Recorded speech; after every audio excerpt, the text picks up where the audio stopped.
En nombre del Padre, del Hijo y del Espíritu Santo. Amén. Amados hermanos, antes de que me olvide, como el Padre Altamira se ausenta, sale de viaje y después tiene los retiros espirituales para hombres y mujeres.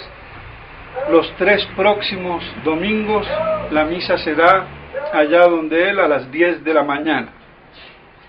Entonces, para que le avisen también a aquellos familiares y personas, para que sepan, los 3 próximos domingos. Como vemos, se inicia la parte del año litúrgico para el año, concluyendo la Navidad, aunque yo creo que se puede hasta la cuarentena, el 2 de febrero, la Virgen de la Candelaria, que es una misa, que es una fiesta y una misa íntimamente relacionada con la Natividad. Y creo que por eso se puede incluso prolongar hasta allí el pesebre. Y vemos en este segundo domingo después de la Epifanía las bodas famosas de Caná. El primer milagro que hace nuestro Señor Jesucristo, tirando, dicho sea de paso, por tierra todos aquellos milagros de los apócrifos. Con esto se corta. Por eso los apócrifos no son considerados como libros canónicos, inspirados por Dios. Pueden decir incluso verdades, históricamente hablando, pero también mezclándola con la imaginación, leyendas y todo el vericueto del mundanal ruido. Porque ahí donde no hay doctrina, donde no hay principios, donde no hay verdades, grande es el discurrir estulto del ser humano. De ahí la necesidad de la doctrina, de la teología, de los principios, y mucho más para el católico que quiere perseverar en un mundo como el de hoy. Claro que se nos ha adobado, se nos ha sensibilizado a ser muy espirituales, puritanamente, sin doctrina. Y eso, lo repito, es la culpa del Kempis, a mí me perdona, de la devoción moderna.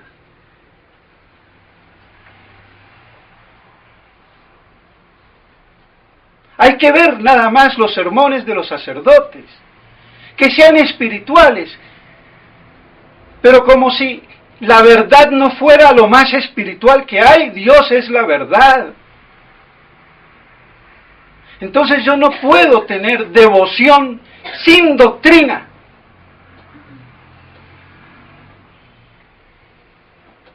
Así de claro.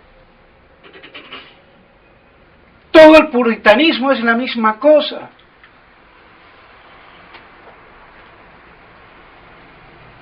Entonces, claro, es muy difícil. La verdad incluye lo espiritual, incluye lo afectivo, pero pasa primero por la inteligencia, el conocimiento, la luz, que hasta los budistas hablan de luz, del conocimiento torcido. Por eso la iglesia es luz. Y pues bien, así entonces nos encontramos con estas famosas bodas, que son las bodas de San Juan Evangelista, aunque la gran mayoría de los sacerdotes lo ignora, porque no se han leído ni la introducción al comentario de San Juan, de Santo Tomás de Aquino, prologado a su vez por San Jerónimo. Ni la primera página. Porque las predicaciones tienen que ser espirituales. Pero ¿de dónde saco yo la espiritualidad? Tiene que ser en la doctrina, en el Evangelio. A ver qué cultura tiene un sacerdote para predicar si no conoce el comentario de Santo Tomás a San Juan. Pues ahí está, en la primera página, con San Jerónimo y con Santo Tomás. Las bodas de Caná, las bodas de San Juan, virgen. Y por eso es el discípulo más amado, que además era pariente.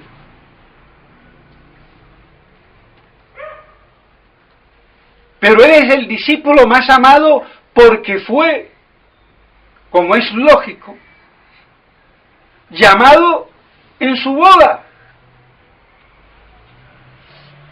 Y por eso es el discípulo que mereció llevarse a la Santísima Virgen a vivir con él en Éfeso, después de que murió nuestro Señor. Porque qué más que un hombre virgen, apóstol, cuidara de la Virgen Madre de Dios. Está clarito. No hace falta mucha elucubración. Y por eso el discípulo amado de Cristo.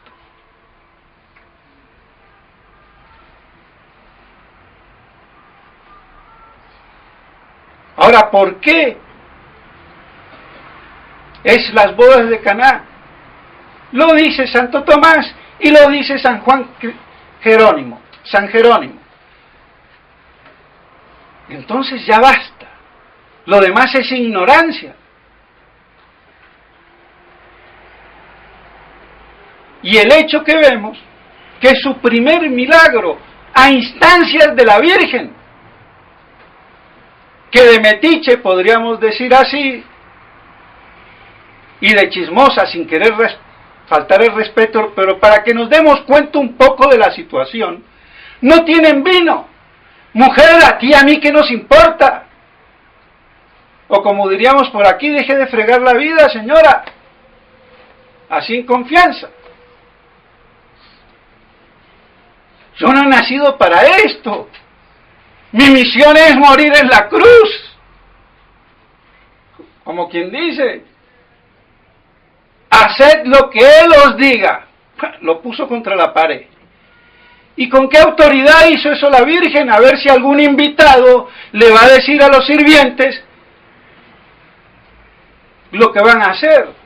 Solamente el dueño de casa, o el que es muy íntimo del dueño de casa y para los sirvientes tiene casi prácticamente la misma autoridad.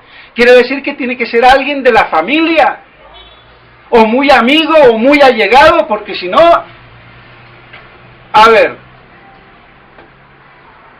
que yo llegue a una casa y le diga, no, Juanita, la cocinera, a mí me traes tal cosa. No. Entonces, dado al parentesco que había, San Juan, hijo de Salomé, Salomé era la hija de Alfeo, el hermano de San José.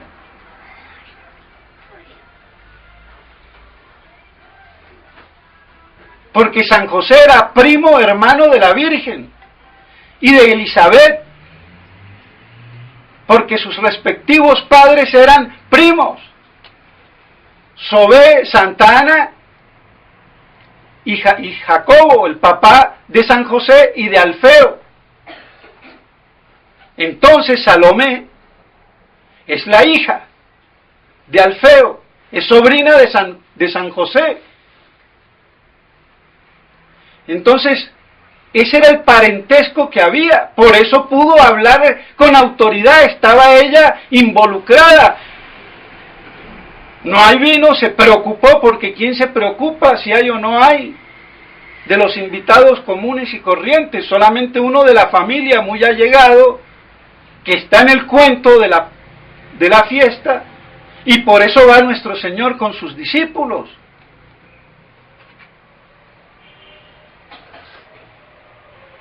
Y así entonces se ve por qué ella se preocupa y por qué le hacen caso los sirvientes, y como dice, lo pone a su hijo a que haga el milagro sin querer hacerlo. Primer milagro a instancias de la voluntad de su madre. Y él, como buen hijo, no le iba a decir que no. Y ella, como buena madre y sabiendo bien, haced lo que él os diga. Y nuestro Señor, llenen los cántaros. Cada cántaro tenía como, no sé, 2 o 3 metretas, si son 40 o 50 litros o lo que fuera. Bueno, ahí un montón de vino, imaginemos, medio metro cúbico de vino por lo menos. Entonces, presentan el vino al maestresala sabiendo de la procedencia y dice, ¿cómo? El mejor vino para el último, cuando siempre es al revés, se pone lo bueno y después ya se pone el más flojo. Primer milagro de nuestro Señor, a instancias de Nuestra Señora, podemos decir, fuera del tiempo y del lugar, Él no quería. Eso nos muestra la intercesión de la Santísima Virgen María. Lo que ella le pida, Él lo va a hacer. Y por eso, nuestra gran abogada, no hay nada que hacer. Lo que ella le pida por nosotros, Él lo va a hacer. Por decirlo así, aunque no tenga gana.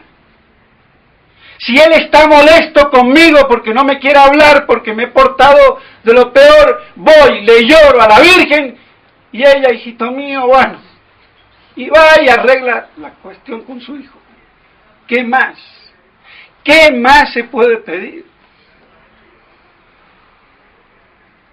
Es una vía facilísima, directa. Por eso es la vía más corta, más segura, para ir a nuestro Señor, para ir a Dios. Por eso ella es la gran intercesora. Y eso no hay que olvidarlo. Ninguna devoción de ningún santo puede pasar por encima de ella. Esa es su grandeza, por ser la mujer privilegiada, la criatura privilegiada, la madre de Dios, la deípara. Suena feo en español, la que parió a Dios, en latín no andan con tantos eufemismos. Que las cosas sí sean dichas democráticamente correcta, políticamente correcta, para que los oídos degenerados del mundo de hoy, que ve pornografía y lo que sea, y de eso no se escandalizan, pero una palabrita malsonante que me diga que la caquita es caquita, perdónenme, eso ya me escandaliza. Ay, pero ¿qué es? Eso es ser fariseo. Porque si tengo que utilizar una palabra para que se den cuenta, no para insultar, no para ser vulgar, pero para decirles que no es chocolate ni crema chantilly, a ver si me entienden, entonces, eso sí escandaliza. Pero ver la pornografía, la homosexualidad y lo que sea, libertad.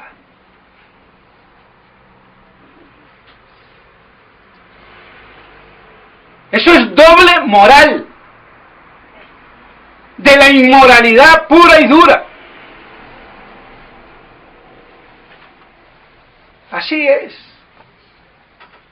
Eso muestra cuán dobles somos. Y cuando nos dicen la verdad cruda, Ay no, mis oídos quieren el violincito espiritual. Kempis, ahí está de nuevo. Es que no hay nada que hacer.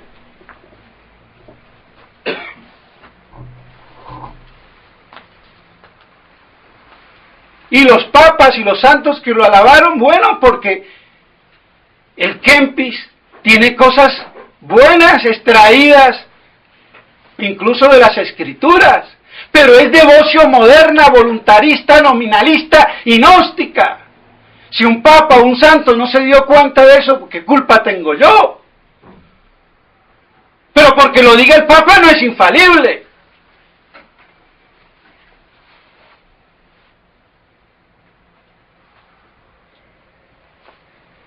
Pero si el Papa siempre es infalible, como muchos creen, y no quiero entrar en el tema, pero va a tocar un poquito más adelante, sin alargarme mucho, se pueden equivocar. No se equivocan cuando confirman en la fe. Y ese hecho de confirmar él solo en la fe, que es su patrimonio personal como papa, es ex cátedra, con condiciones definidas. Pero yo no puedo hacer al papa Tutankamón, la divinidad aquí en la tierra, representante de Dios, sí, pero no es divino, su persona no es divina, su investidura es divina. Es muy distinto.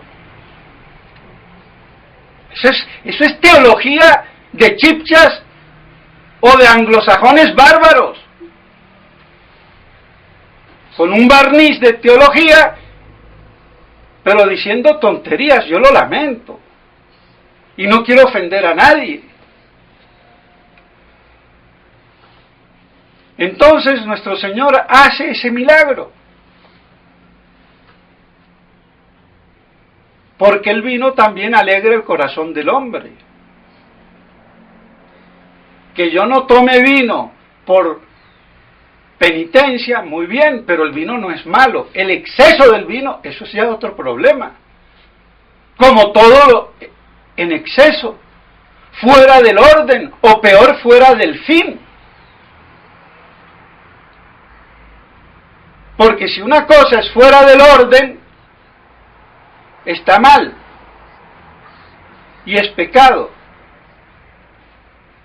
Y si una cosa es fuera del fin, no solamente es pecado, es contra natura. Por eso hay pecados contra el orden y otros, además de contra el orden, contra el fin, contra natura. Como el vicio solitario, como la homosexualidad o la bestialidad. Pero eso hoy es derechos del hombre. Bueno, así nos irá. Y así entonces, mis estimados hermanos, vemos ese afán de Nuestra Señora y esa respuesta, ese afán, digo, la preocupación, y esa respuesta que parece un poco dura. Mujer, a ti y a mí, ¿qué nos va? Hasta grosero podríamos decir, el niño Jesús, groserito con la mamá. No. Simplemente que le manifestó que ese cuento no era con él. Pero eso nos reafirma en el poder intercesor de su madre. Ni discute. Haced lo que él os diga. ¡Paf! ¡Qué temple!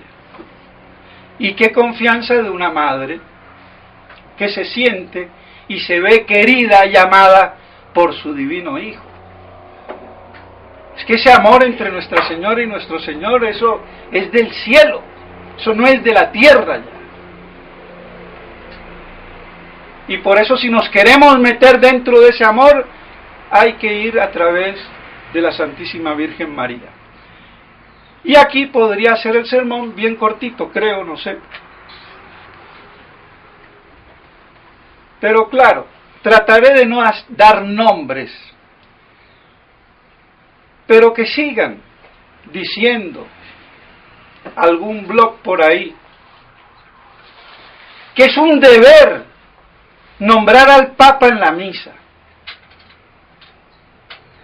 que me sacan el artículo del padre teólogo de por allá, de la reja, y me lo publican porque tiene una conclusión muy buena. No tiene ninguna autoridad el Concilio Vaticano II, pero tiene sus defectos, porque no dice que dice herejías, y no se atreve a hablar menos de que son herejes. Estos papas por lo menos, o por lo menos porque si me tragué el cuento con los anteriores, ya con este llega un momento en que uno no puede seguir tragándose el cuento. Pero tengo que decir el nombre, porque para que no quede, es el padre René non Possumus. No lo quiero nombrar, pero lo tengo que nombrar para situar.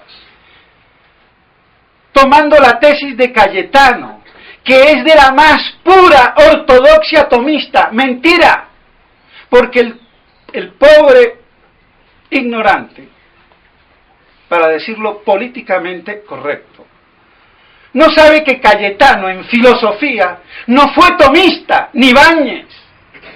Fueron los que desviaron la primitiva escolástica, porque Cayetano no entendía. Es más, decía que el alma inmortal era una cuestión de fe, que no era una cuestión que se sabía teológica y metafísicamente hablando. Entonces, ojo con Cayetano. Sí, el más famoso, pero es que la escuela tomista es cayetanista bañesiana, no es tomista. Toma de Santo Tomás su prestigio, sus principios, pero los enarbolan de una manera para contrarrestar a los antitomistas, pero se quedan en el mismo cuento. No les da el caletre para entender la envergadura metafísica, para después entender la teológica de Santo Tomás. Esa es la historia de la escuela tomista, lo lamento. Y esto lo ignoran en Econ, en la Reja y en las universidades como el Angélico y la Gregoriana. Por eso la excelencia del padre Fabro y del padre Membiel en este asunto puntual. Entonces, que no me salga con Cayetano, porque vamos mal. Encima, Cayetano es refutado por San Roberto Belarmino. Y si quiere seguir con Cayetano, que siga, pero que no me haga de él, toma una opinión y me la hace moralmente coercitiva. Tengo que nombrar al Papa. Pues no. Porque lo lógico es que yo no nombre a un hereje, aunque sea papa. En el supuesto caso, como se lo dije una vez al padre Smithberger, cuando era superior, y como el tipo se vio que lo puse contra la pared, me dijo, no, si en la fraternidad rezamos es bajo condición. Ah, sentiste ese rigor que te iba a caer encima si no te ibas medio por la tangente. Hoy no lo diría.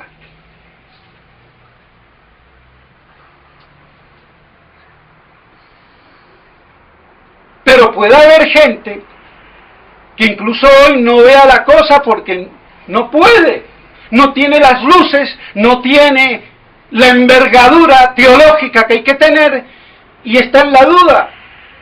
Bueno, que lo diga bajo condición, que puede ser de pronto implícita o explícita. Que eso es lo que espero yo que pasa en la fraternidad para los sacerdotes perplejos por lo menos.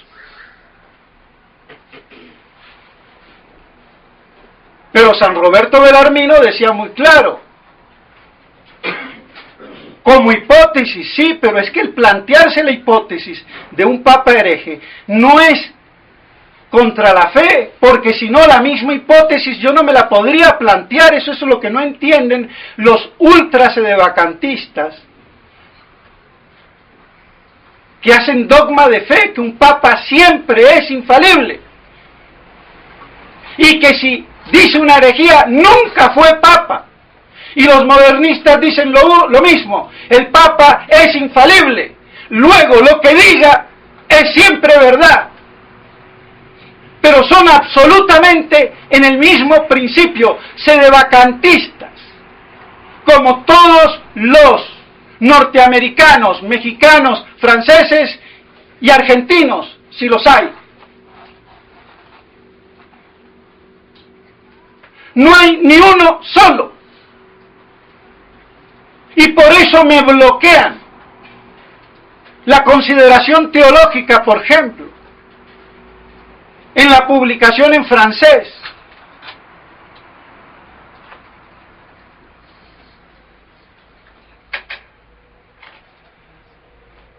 Es que si un papa fuera así, no se podría jamás, ni hipotéticamente, considerar la cosa.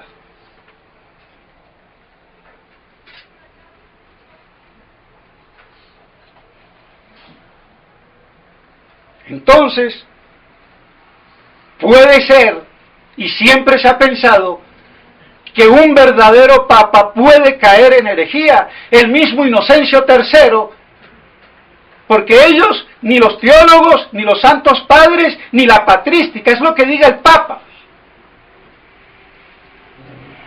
El papa es todo.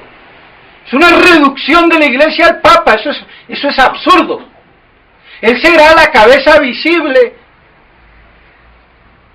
tendrá la autoridad divina suprema de jurisdicción, pero la autoridad magisterial la tiene tanto el Papa como todos los obispos con él, que es el colegio apostólico. Eso es lo que no han querido entender. El Papa no participa su infalibilidad, él puede participar la autoridad, el mando,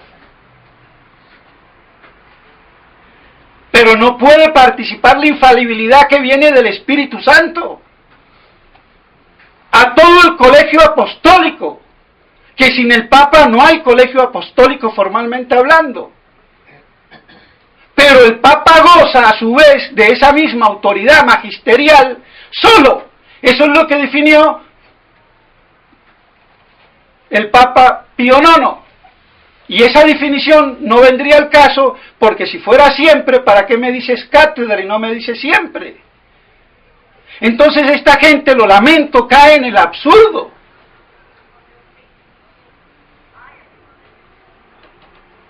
Y yo los invitaría a todos ellos a que hagamos, si quieren, un debate teológico.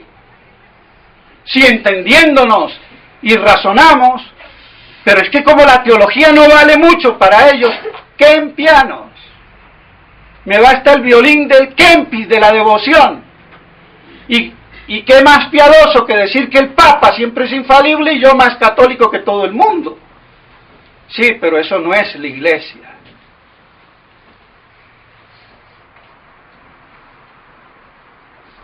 Entonces, anti-sedevacantistas y sedevacantistas puritanos, fideístas, viscerales, o como le querramos llamar, tienen el mismo principio. El Papa nunca se equivoca. Desde que es legítimamente electo, no se puede equivocar.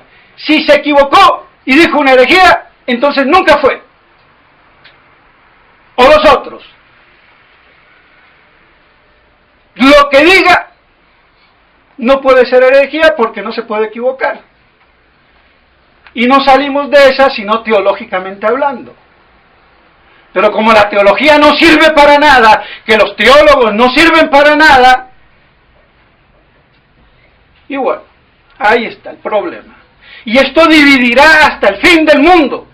Y el problema es que ni Monseñor Lefebvre ni Monseñor de Castromayer tuvieron, yo diría,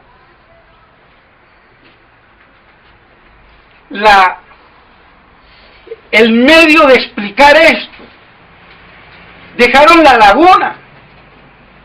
Pero Monseñor Lefebvre daba también elementos que después fueron descartados. Él recomendaba el libro de Da Silveira, de donde yo saco mucho de todo lo que digo.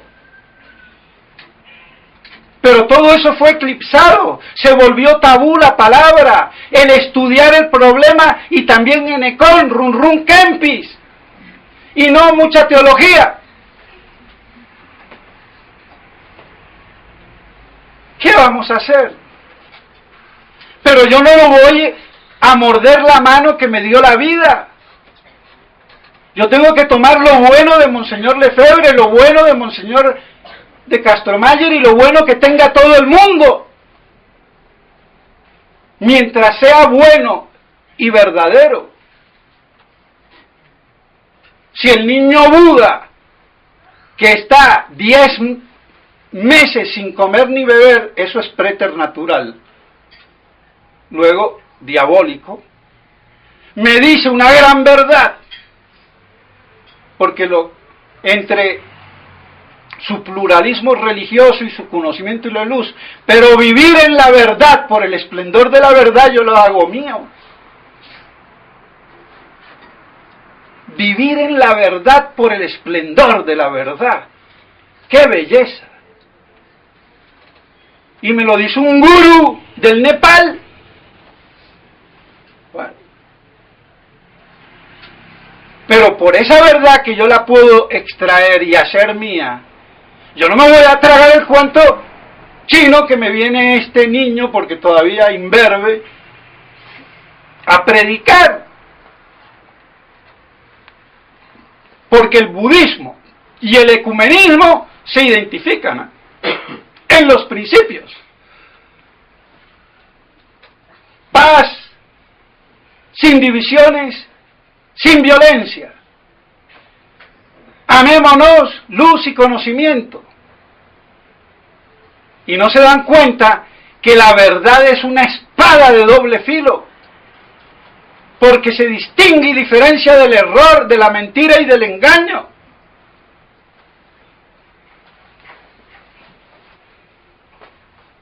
Entonces, mis estimados hermanos, hay que considerar las cosas teológicamente. Y por eso yo les invito a todos esos obispos.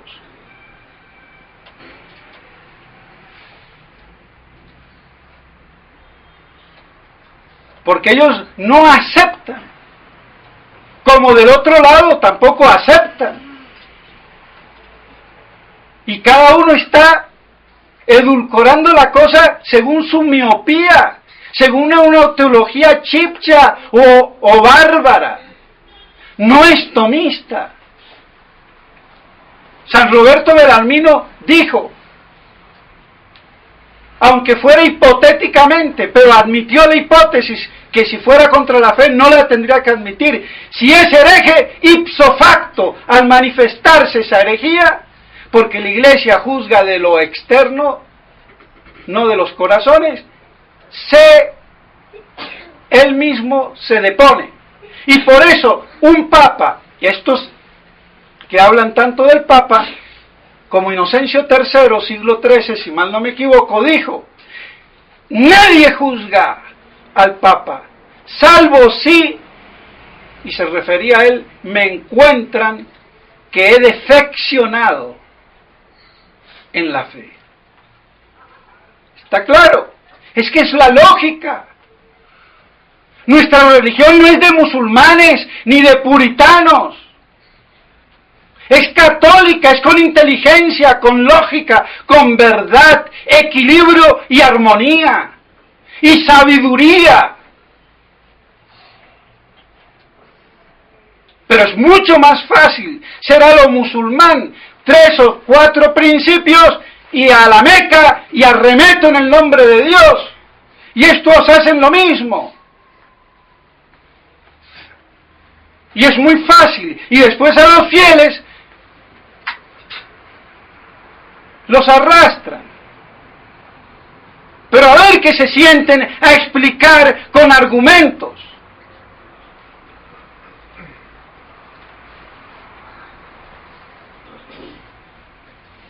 Entonces, lo lamento mucho, mis estimados hermanos, pero toca explicar, porque yo no voy a pecar de no decirlo como hizo Monseñor Lefebvre y Monseñor de Castromayer, que tuvieron que haber toreado de frente. Bueno, tienen sus atenuantes, ellos dieron, pero no se le midieron por también la presión que había de las mismas Roma y porque también le interesaba esta dialéctica y le sigue interesando.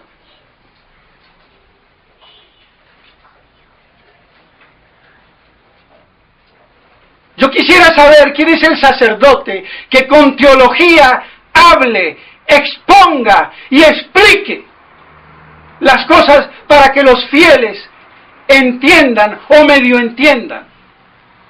Porque nadie se les mide, ni a los fieles, ni ellos mismos. Sí hacen articulitos, pero que lo hagan doctrina popular, que lo vulgaricen, es decir, que se popularice, que empiece a penetrar en la cabeza de los fieles por la repetición, y eso se les haga carne. ¿A dónde? Y por eso a mí personalmente no me quieren ni los unos ni los otros. Si lo vamos a hablar en claro, yo trato de ser amigos con todos, con el afán de poder explicar, pero uno ve el rechazo, uno ve la confrontación, incluso de familias que uno ha conocido y ha ayudado a uno a mantener en la fe.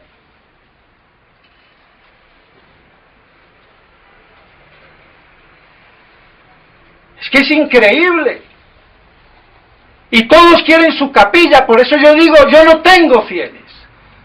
Son los fieles de la Iglesia y de Cristo. Yo soy un ministro más, que trata de medio hacer lo que puede.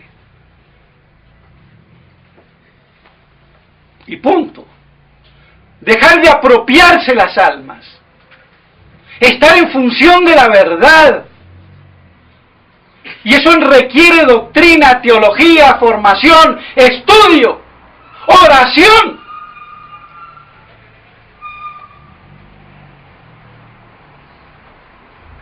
Pero ya vemos lo caótico que es la situación y no la vamos a arreglar. Pero la verdad tiene que decirse y por eso la digo. Y me hago decapitar. Así de claro. Y siempre tratando de convertir, de ver la parte humana, de ver al pecador, para convertirlo, sin admitir su pecado.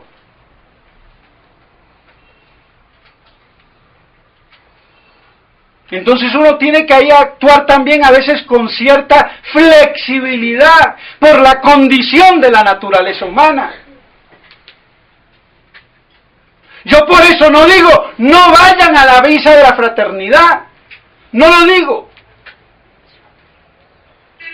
Porque si de pronto se lo digo a una persona que no está muy ducha, la hago que no vaya después a ninguna misa. O si alguien no tiene otra misa que la de un sede vacantista, no le digo que no vaya.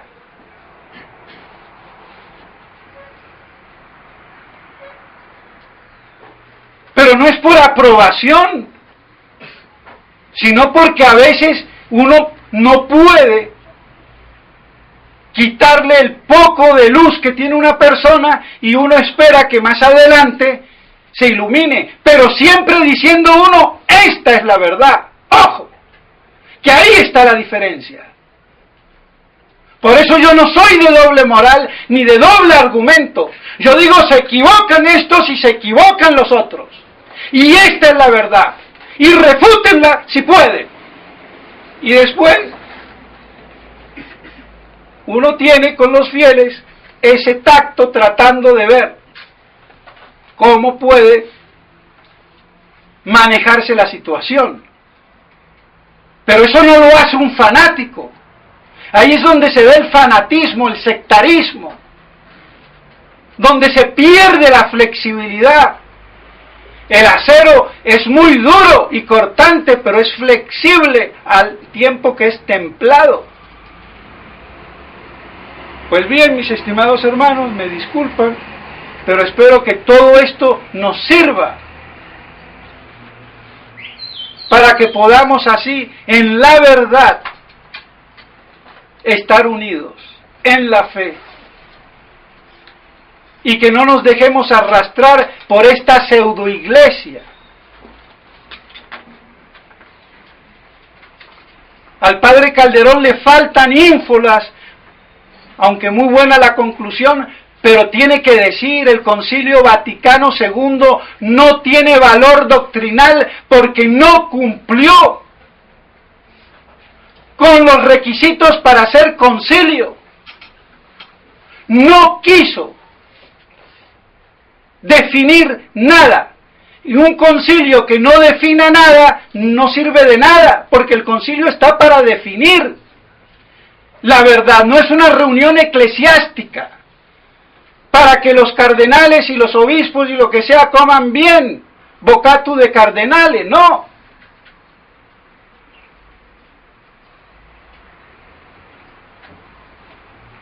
Pero como hay que estar bien con Dios y con el diablo, y como ahora la fraternité le han dado prolongado por misericordia que pueden seguir confesando, bueno, hasta yo irónicamente puedo decir, y claro, porque a mí no me han echado canónicamente de la fraternidad, ni me pueden echar. Entonces también tengo la jurisdicción, que vale un pito, porque si tiene jurisdicción el hereje para que yo funja como católico, estoy muerto. Porque ahí la Iglesia suple, da por propio derecho la jurisdicción ad hoc en cada caso. Es lo que decía Monseñor Lefebvre. Por eso hoy no hay ningún obispo con jurisdicción ordinaria. No hay ninguno, si me apuran. Así de lamentable es. Ni aunque estuviera vivo Monseñor Lefebvre. Porque esa jurisdicción piramidal, jerárquica, que viene de la cabeza del Papa hacia abajo, se perdió con la apostasía, el cisma del Papa y de todo el colegio apostólico sumado a él. Lamento, así es. Claro, eso no lo va a decir el padre Calderón, no le da la espalda. Y tiene que quedar bien. Bueno, entonces que el padre René no me siga sacando que Cayetano, que una cum y lo que sea. Y si quiere, hablemos.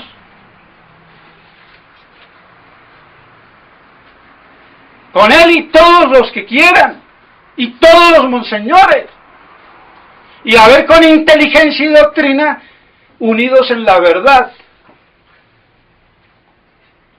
En lo dudoso libertad y en todo caridad.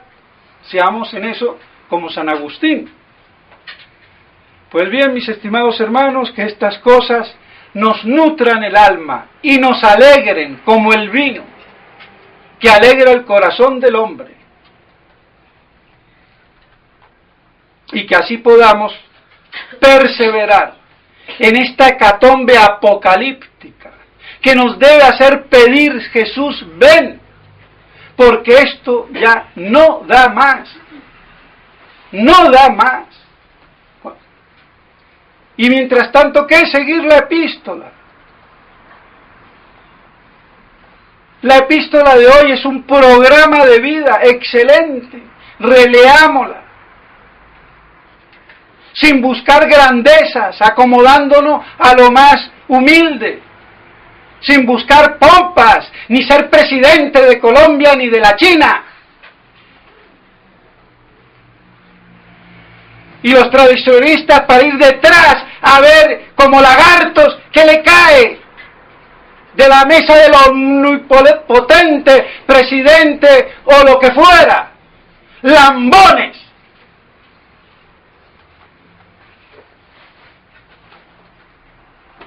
Así de claro. Haciendo el bien, evitando el mal.